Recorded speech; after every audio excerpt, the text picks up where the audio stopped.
Selamat bertemu buat siswa-siswi Ibu kelas matematika. Kali ini kita akan bertemu di mata pelajaran matematika di daring ya nak, dalam jaringan. Kita perhatikan materi berikut ini. Kita masuk kepada bab yang kedua, yaitu himpunan. Materi himpunan ada Ibu bagi menjadi beberapa bagian ya nak. Ini bagian yang pertama. Apa itu himpunan? Himpunan adalah kumpulan benda atau objek yang dapat didefinisikan dengan jelas sehingga dengan tepat dapat diketahui objek mana yang termasuk himpunan dan objek mana yang bukan termasuk himpunan. Kita perhatikan contoh 1.1. Contoh kumpulan yang termasuk himpunan. Misal kumpulan siswa yang lahir pada bulan Agustus. Siswa, kita katakan dia itu pria ya nak ya. Dia lahir pada bulan Agustus, dia bisa masuk kepada kumpulan ini. Tegas dia nak ya, jelas dia dinyatakan lahir pada bulan Agustus, dia masuk kepada kumpulan ini. Jadi kalau misal dia lahir bukan pada bulan Agustus, misal dia lahir pada bulan Juni, dia tidak masuk ke dalam kumpulan ini. Jadi dia patokannya jelas gitu ya. Seperti ini juga contoh yang berikutnya. Kita perhatikan contoh 1.2. Contoh kumpulan yang bukan termasuk himpunan. Misalnya yang pertama, kumpulan siswa yang pandai di kelasmu. Coba kamu bayangkan di kelasmu, siapa kira-kira yang pandai menurut kamu atau kamu sendiri? Tapi patokan pandai itu bagaimana nak? Apa dia itu mesti nilai 100 semua bidang studi? Atau dia itu selain memang mesti 100, dia itu mesti aktif di ekstrakurikuler, seperti itu. Jadi tidak tegas, tidak jelas. Jadi dia bukan termasuk kepada himpunan. Kamu bisa lihat contoh selanjutnya seperti ini ya. Misal kumpulan lukisan yang indah. Mungkin dengan si A lukisan itu indah, tapi dengan si B lukisan itu belum tentu indah. Jadi dia itu tidak tegas sehingga dia tidak masuk kepada himpunan ya. Contoh soal, di antara kumpulan berikut ini manakah yang termasuk himpunan dan manakah yang bukan termasuk himpunan? Di sini ada 4 soal. Coba kamu lihat dulu. Ini yang mana, yang B, yang A masuk himpunan atau tidak, yang B masuk himpunan atau tidak, yang C masuk himpunan atau tidak, yang D masuk himpunan atau tidak, dia termasuk himpunan atau tidak. Oke. Ini dia jawabannya. Yang A itu bukan merupakan himpunan. Karena dia kumpulan siswa-siswa di kelasmu yang berwajah tampan. Ya, tampan itu definisinya juga tidak jelas ya nak ya, tidak tegas ya nak ya. Yang B merupakan himpunan.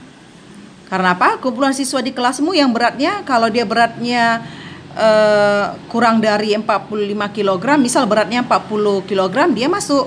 Tetapi kalau dia misal beratnya 50 kg, dia tidak termasuk. Jadi dia jelas, batasannya tegas, sehingga dia disebut sebagai himpunan. Seperti itu ya nak ya. Oke, kita masuk yang berikutnya adalah lambang atau notasi dan anggota himpunan. Lambang atau notasi himpunan. Ketentuan untuk menyatakan suatu himpunan adalah nama suatu himpunan harus menggunakan huruf besar, huruf kapital. Ya, ada berapa abjad dalam bahasa Indonesia bisa kamu gunakan sebebasmu. Kamu suka menggunakan abjad A, kamu suka menggunakan abjad B, tidak ada masalah. Yang penting kalau nama himpunan itu harus menggunakan huruf besar ya. Kemudian berikutnya adalah penulisan anggota-anggota suatu himpunan dibatasi oleh 2 kurung kurawal. Oke. Untuk memisahkan anggota yang satu dengan anggota yang lainnya digunakan dengan tanda koma. Kemudian untuk menuliskan anggota himpunan yang berlanjut digunakan dengan tanda titik sebanyak 3 buah di akhir penulisan anggota. Kita perhatikan seperti ini. Nyatakanlah himpunan berikut dengan ketentuan penulisan lambang suatu himpunan. Himpunan B. Di sini Ibu nyatakan B ya nak. B adalah himpunan nama-nama bunga yang diawali dengan huruf M. Nama bunga yang diawali dengan huruf M, setahu Ibu mawar, melati, matahari, seperti itu ya. Tetapi di dalam ini ya, kamu harus menggunakannya dengan huruf kecil ya nah. Nama himpunannya pakai huruf besar, tapi kalau di dalam ini kamu menggunakan huruf kecil. Anggota 1 dengan anggota 2 dipisahkan oleh tanda koma. Karena masih ada, kemungkinan masih ada lagi nama bunga yang diawali dengan huruf M, berarti lebih dari 3. Sehingga kamu tutup dengan tanda koma, kemudian titik 3. Selanjutnya anggota himpunan. Setiap benda atau objek yang berada dalam suatu himpunan disebut anggota atau elemen dari himpunan tersebut dan dinotasikan dengan bentuk seperti ini. Dia agak miring seperti itu, agak lekuk seperti itu. Kamu bisa lihat di dalam buku paket pegangan kamu ya nak ya. Adapun benda atau objek yang tidak termasuk dalam suatu himpunan dikatakan bukan anggota himpunan bentuk seperti ini dikasih garis miring seperti ini. Contoh, A adalah himpunan bilangan cacai yang kurang dari 5. Maka A adalah anggotanya adalah 0, 1, 2, 3, 4. Bilangan cacai yang kurang dari 5 berarti 5-nya nggak ikut ya nak ya. Kita perhatikan satu-satu ya.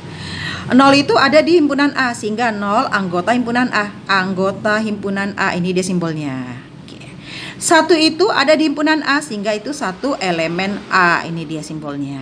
Elemennya ya nak, dibaca elemen ya. 2 itu ada di himpunan A, sehingga 2 itu elemen A. 3 itu ada di himpunan A, sehingga 3 itu elemen A. 4 itu ada di himpunan A, sehingga 4 itu elemen A. 5 itu tidak ada di himpunan A, sehingga 5 itu bukan anggota himpunan A. Seperti itu. Menyatakan suatu himpunan. Suatu himpunan dapat dinyatakan dengan 3 cara. Untuk lebih lengkapnya kamu bisa lihat di dalam buku paket pegangan kamu. Suatu himpunan dapat dinyatakan dengan 3 cara. Yang pertama adalah dengan menuliskan atau menyebutkan anggota. Suatu himpunan dapat dinyatakan dengan menuliskan atau menyebutkan semua anggotanya yang dituliskan dalam kurung kurawal. Misal contoh, P adalah himpunan bilangan prima antara 10 dan 40. Anggota himpunan P itu kan 11,13 sampai 37 ya nak ya. Ini nama himpunannya dengan menggunakan huruf kapital, kemudian diikuti dengan tanda sama dengan, kemudian kurung kurawal buka, kurung kurawal tutup, kemudian masing-masing anggota di dalam dipisahkan oleh tanda koma. Kemudian 32 dengan menuliskan sifat yang dimiliki anggotanya. Suatu himpunan dapat dinyatakan dengan menyebutkan atau menuliskan semua syarat atau sifat yang dimiliki anggotanya. Contoh, P adalah himpunan bilangan prima antara 10 dan 40. Dapat dituliskan menjadi seperti ini. Ini dia. Oke. Yang ketiga, dengan notasi pembentuk himpunan. Suatu himpunan dapat dinyatakan dengan menuliskan syarat keanggotaan himpunan tersebut. Contoh, P adalah himpunan bilangan prima antara 10 dan 40. Jadi dengan notasi pembentuk himpunannya kamu buat seperti ini. Ini nama himpunannya dengan menggunakan huruf kapital, huruf besar. Ini dia.